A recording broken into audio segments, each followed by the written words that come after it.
Assalamu alaikum students. Once again, I welcome you all to my YouTube video class. This class is a continuation of previous session. In the previous session, we have seen small introduction about computer, various generations of computer and basic operations of computer. In today's class, we are going to see components of a computer. Before get into the topic, let us discuss about some basic functions. We all know that computer is an electronic device. It takes the input based on the instructions, it processes the input and produces the output. This we have seen till the basic operations of computer. What makes the computer to work? What are all the things needed to computer work? Two important things are needed. One is hardware and another one is software. Let us see the first one, hardware. Computer is the combination of both hardware and software. Hardware is the physical component of a computer. Okay? Hardware is a physical component of a computer. Physical component means it may be a keyboard, mouse, monitor, motherboard, memory devices, RAM, etc. So, what are all the components that we can able to touch and feel? That is called physical component. Physical means touch and feel. Okay, so that is comes under hardware. And the next one is software. Software is the set of programs or instructions which makes the computer to process, which makes the computer to work. So based on the instruction, it processes the input. So all the instructions will be given through the software. Okay. So both hardware and software combined together make the computer system to function. Okay, so what is hardware? Hardware is a physical component of the computer. And what is software? Software is nothing but a set of programs or instruction which makes the computer to work. Okay. When a task is given to the computer or when an activity is given to the computer, it undergoes these three phases: input, process and output, which we discussed in the basic operation. So this is the base diagram from which we elaborate the base diagram by applying what are all the components available in each phase. In that, we will frame the components of a computer diagram. Based on the diagram, we will go to the theory part. Once you understand the diagram, you can easily write the theory part. So this is the diagram for the component of a computer. So only by understanding the diagram, you can easily write the theory part. Okay, first understand how to draw the diagram. Don't memorize to draw the diagram. Okay, two things you have to remember.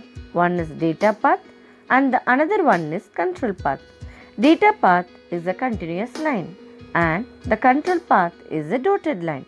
So, data path is nothing but where the data travels from one unit to another unit, whereas control path is nothing but the control travels from one unit to another unit from where the control travels. Okay, so these two things you have to keep in mind. Look at the diagram. The data path starts from the input unit, from the user. The data starts from the user. The user gives the data as an input to the computer and it goes to the main memory. Main memory is otherwise known as primary memory. That we call it as temporary storage. Okay. From there it travels inside for the process till the ALU it travels. ALU is nothing but arithmetic logical unit. Okay. So from ALU to secondary storage. After processing, the memory, that is the main memory, produces the output. So it starts from input unit. For processing, it travels in between the units and it produces the output and it goes to the output unit. Okay, so this is all about data part. Next one is the control part. Where the control starts? The control starts from the control unit. Each part the control starts. Okay, you just see the control unit. Each and every part we will have the connection. So for the control unit, connection is for the input unit, secondary storage, and here for the ALU, and next to the internal memory, and next to the main memory, and to the output unit. So this is all about the data path and control path. Once you understand how to draw the diagram easily, you can write the theory part. Now let us go with the theory part. In the theory part, first part is the input unit. Input unit is used to feed any form of data to the computer, which can be stored in the memory unit for further processing. So the user can give any type of data to the input unit.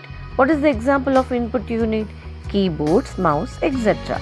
So the computer will store that input in the main memory, okay, for further processing. That is called input unit. The example of input unit is keyboard, mouse, etc. Next one is CPU, that is central processing unit, that is the middle part. The inner box of the middle part contains control unit, ALU, and internal memory. So these all comes under CPU, that is central processing unit. It is the major component among all the three units. Okay, apart from the input unit and output unit, it is the major component because the process takes place in this central processing unit. All the process based on the instruction takes place in the central processing unit. So CPU is the major component which interprets, which means evaluates and executes software instructions. CPU will control all the other units like input unit, main memory, secondary storage, and output unit. The CPU has three components which are control unit, arithmetic logic unit, and memory unit. So these three are the main component of CPU. Let us see the first one, control unit.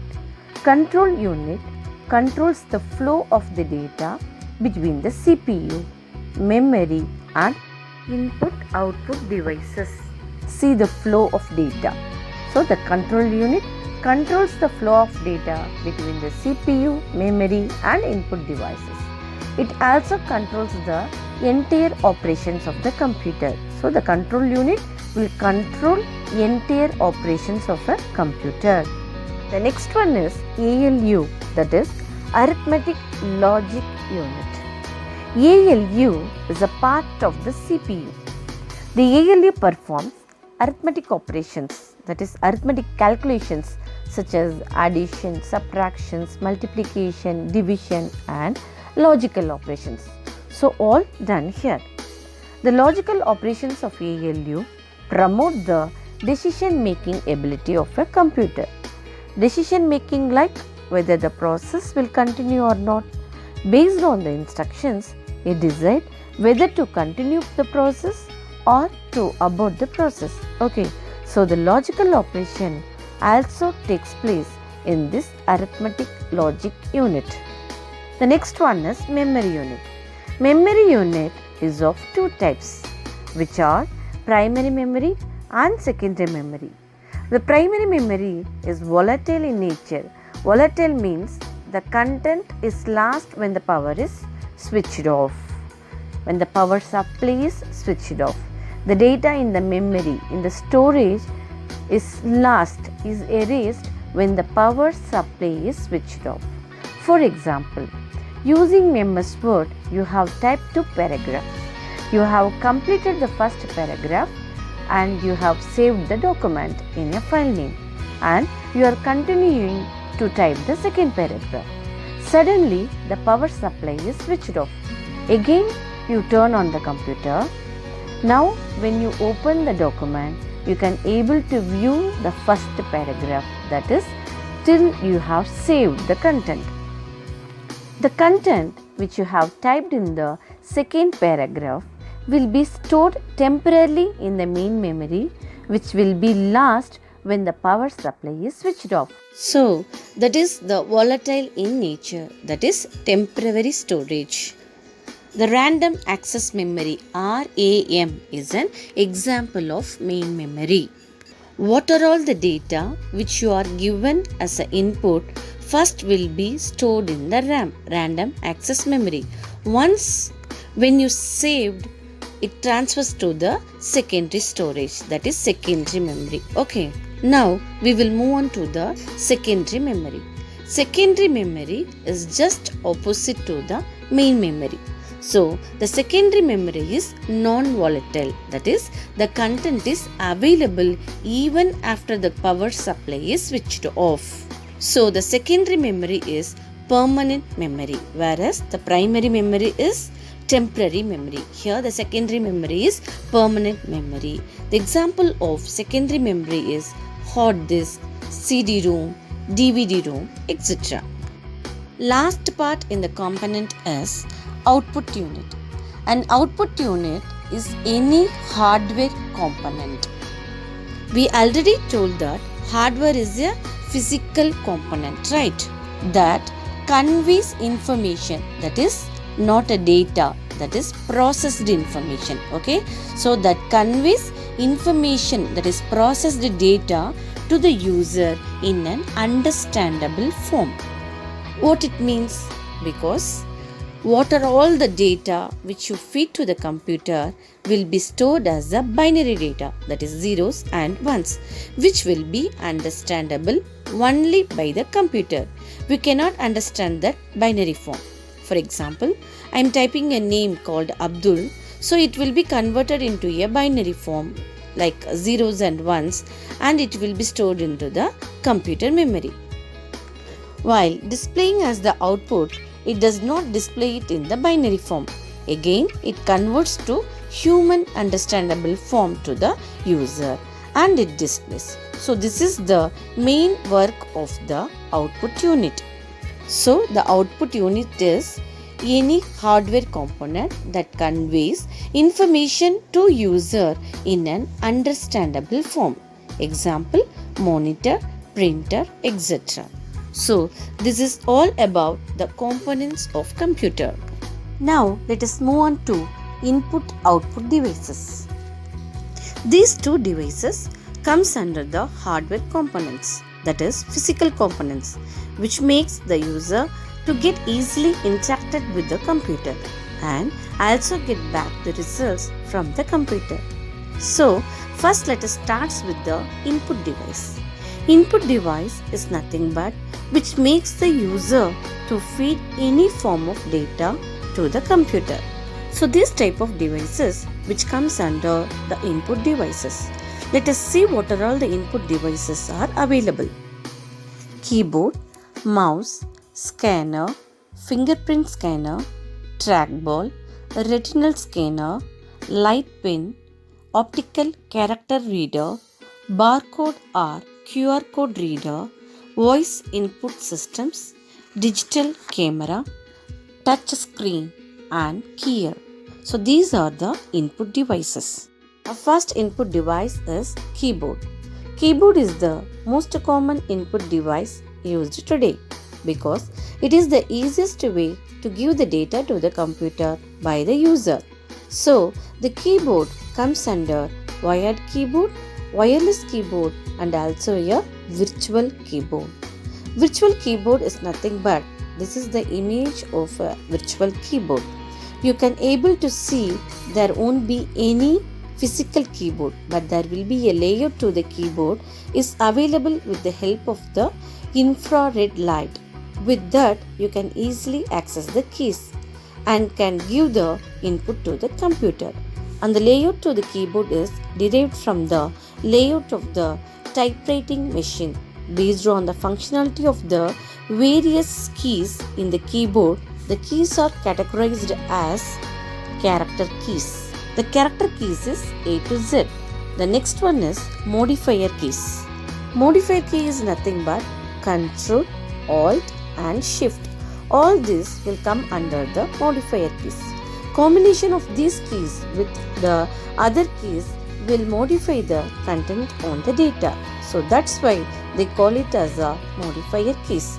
Say for example, Ctrl plus X is used for cut the selected data. Ctrl plus C for copy the selected data. Like that, you can able to modify the content. Next one is System and GUI keys. That is a window key, volume increase and volume decrease key. So all these keys will come under the System and GUI keys. Next one is Enter and Editing keys. So Enter key is nothing but which makes the cursor to move to the next line or to come to the next line and also to accept that. And the editing keys are backspace key and deleting keys. So all this will come under the editing keys. And the next one is function keys. The top of the keyboard you can able to see the function keys starting from F1 to F12. There will be a specified function which has given to each keys. And the next one is navigation keys.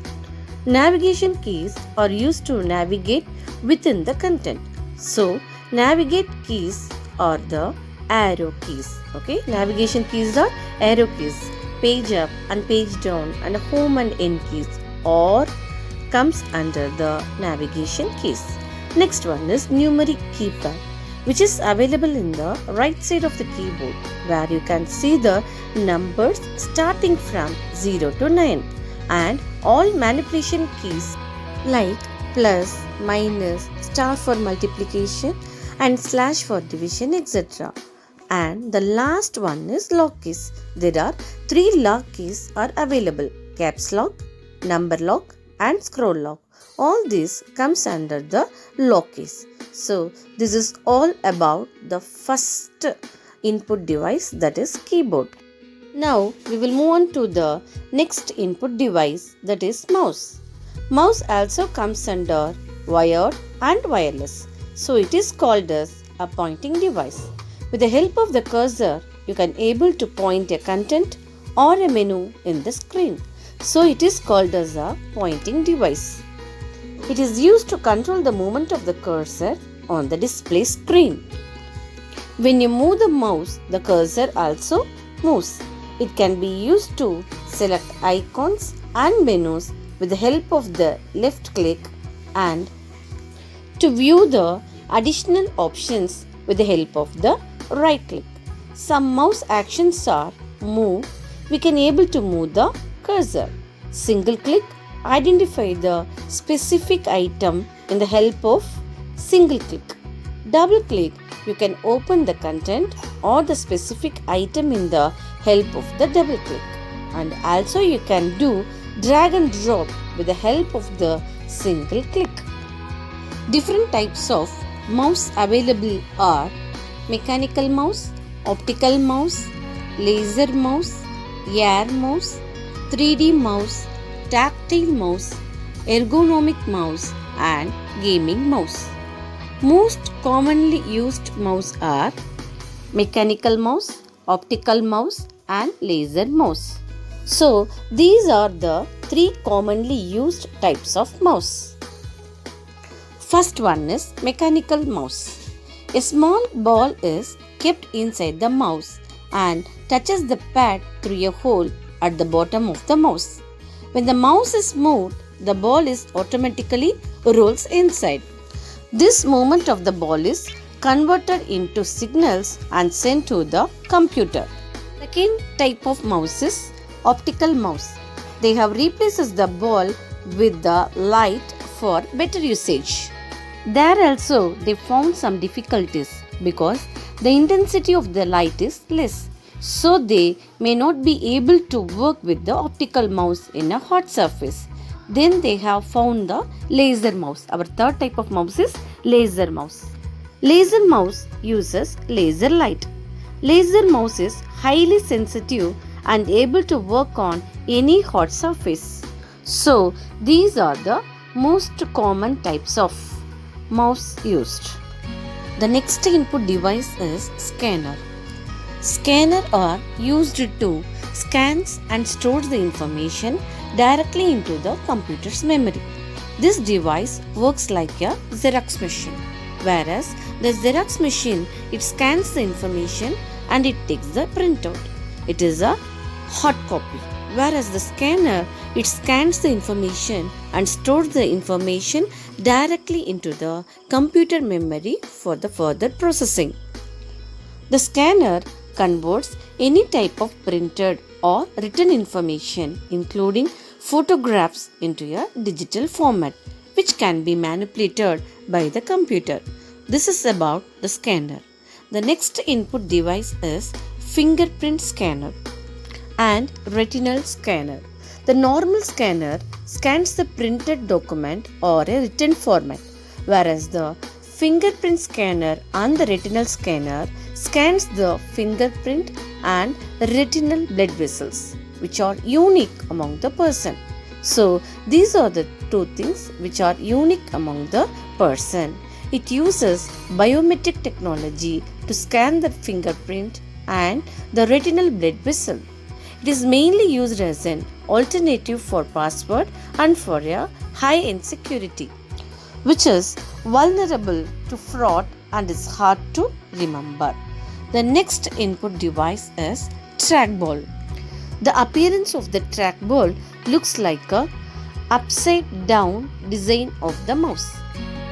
In mouse, the ball is kept at the bottom, whereas here the trackball, the ball is kept at the top of the device. The user moves the ball directly while the device itself remains stationary. The user spins the ball in various directions to navigate the screen movements. The next input device is light pen. A light pen is a pointing device shaped like a pen and is connected to a monitor. The tip of the light pen contains a light sensitive element will be there, which detects the light from the screen, enabling the computer to identify the location of the pen on the screen, and it is mainly used for the drawing purpose. Our next input device is optical character reader. By the name itself, we can easily identify the working principle of optical character reader. With the help of the optical light, it reads the character. So this is the working of the optical character reader. It scans the document to the help of the light and it captures the content of the page. The computer will recognize the characters in the page as letters and punctuation marks and stores. The scanned document can be edited using a word processor. The next input device is barcode reader or QR code reader. A barcode is a pattern printed in lines of different thickness. The barcode reader scans the information on the barcode, transmit to the computer for further processing. The system gives fast and error-free entry of information into the computer. QR, that is quick response code. The QR code is the two-dimension barcode which can be read by the camera and processed to interpret the image. The next input device is voice input system. Microphone serves as a voice input device. It captures the voice data and sends it to the computer. Using the microphone along with the speech recognition software can offer a completely new approach to input information into the computer. The next one is digital camera. It captures the images or videos directly in the digital form. It uses a CCD electronic chip, that is charge coupled device electronic chip. When light falls on the chip through the lens, it converts light rays into digital format. The next input device is touch screen. A touch screen is a display device that allows the user to interact with the computer by using the finger. So it is an alternative method for mouse and keyboard. And the last input device is keyer. A keyer is a device for signaling by hand by the way of pressing one or more switches. Typically, this number is between 4 to 50. A keyer is entirely different from a keyboard, which has no board, but the keys are arranged in cluster, which means group. So, this is all about input devices. Next, we are going to see about output devices. So, output devices in the hardware component which conveys the processed information to the user in an understandable form. So, this is the main function of the output device. So, the first output device we are going to see about the monitor. Monitor is the most commonly used output device to display the information. It looks like a TV. Pictures on a monitor are formed with picture elements called pixels. Pixels is nothing but a tiny dot. Monitors may either be monochrome or color. Monochrome is nothing but black and white color, which displays the text or images in black and white. There are many types of monitors available, such as CRT, LCD and LED. CRT means cathode ray tube and LCD is liquid crystal display and LED is light emitting diodes. These three types monitors differs in their size and the components used in it. And the last one is VGA, that is the monitor works with the VGA card. VGA is nothing but video graphics array. The video graphics card helps the keyboard to communicate with the screen. So it acts as an interface between the computer and display monitor. So this is all about monitor. Next output device we are going to see is plotter.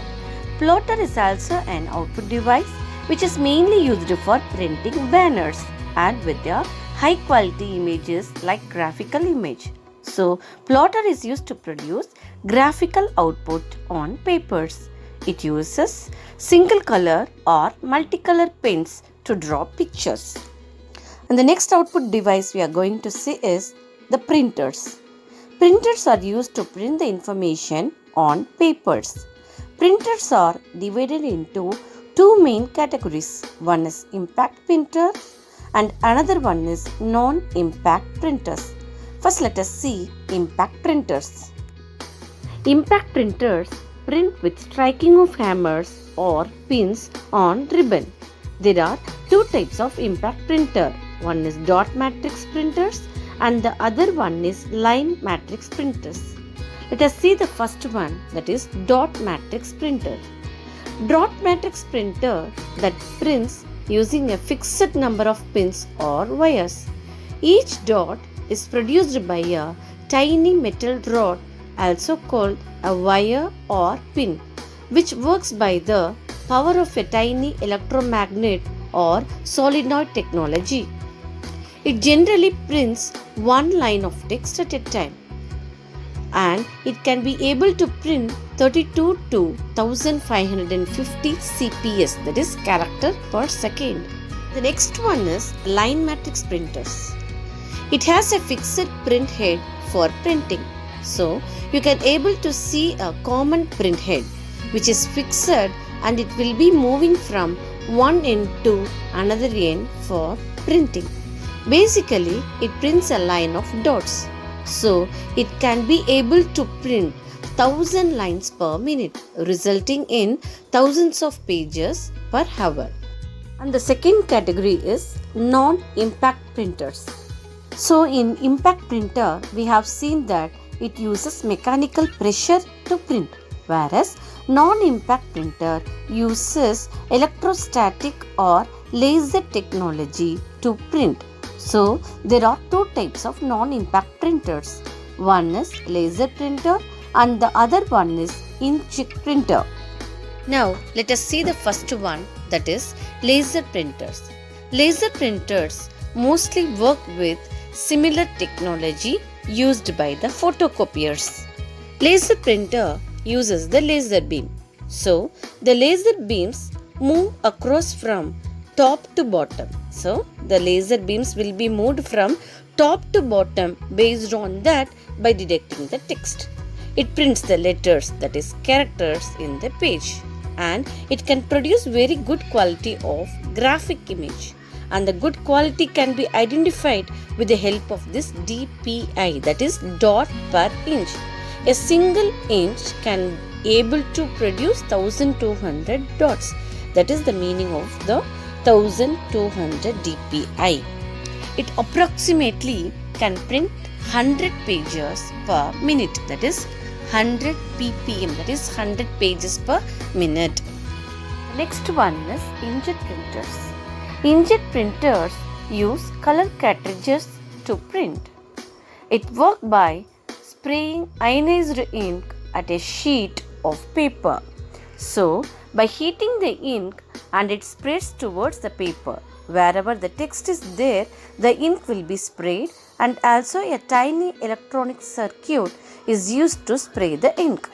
These two methods are used. One is heating the ink and then spraying towards the paper, and the other one is a tiny electronic circuit is used for spraying the ink, and it can able to produce 1 to 20 ppm, that is page per minute.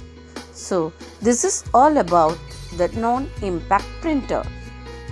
And the next output device is speakers. Speakers produce voice output, that is audio. Using speaker along with the speech synthesis software, the computer can provide voice output. This has become very common in places like airlines, schools, banks, railway stations, etc. And the last output device is multimedia projectors. Multimedia projectors are used to produce computer output on a big screen. They are used to display presentation in meeting halls or in classrooms. So, this is all about input and output devices. Our last topic in this lesson is booting of computer. An operating system is a basic software that makes the computer to work. When a computer is switched on, there is no information in its RAM. The process will go on at the back end. So, what are all the process goes on at the back end? So, first, there won't be any information in the random access memory, which we call it as main memory, that is the temporary storage. But at the same time, the OS, the operating system, will be stored only in the ROM, that is read-only memory. In ROM, the pre-written program called post power on self-test will be executed first. This program checks if the devices like RAM, keyboard, etc. are connected properly and ready to operate. If these devices are ready, then the BIOS, basic input-output system, gets executed. This process is called booting. Thereafter, a program called Bootstrap Loader transfers OS from hard disk into the main memory. Now the OS like Windows or Linux gets loaded and will get executed. Booting process is of two types. One is cold booting and another one is warm booting. First, let us see cold booting. When the system starts from initial state, that is, it is switched on, we call it cold booting. Another name of cold booting is hard booting. When the user presses the power button, the instructions are read from the ROM to initiate the booting process. So, this is about cold booting. The next one is warm booting. When the system restarts or when reset button is pressed, we call it warm booting or soft booting. Whereas cold booting is otherwise known as hard booting. Here the warm booting is otherwise known as soft booting. The system does not start from initial state, and so all diagnostic tests need not be carried out in this case. There are chances of data loss and system damage as the data might not have been stored properly. So this is all about warm booting. Students, this lesson ends here. I hope you understood this lesson. And the assignment of this lesson is explain the basic components of a computer with a neat diagram. Submit your assignment on time. Thank you for watching this video. We will see you in the next video class. Assalamu alaikum.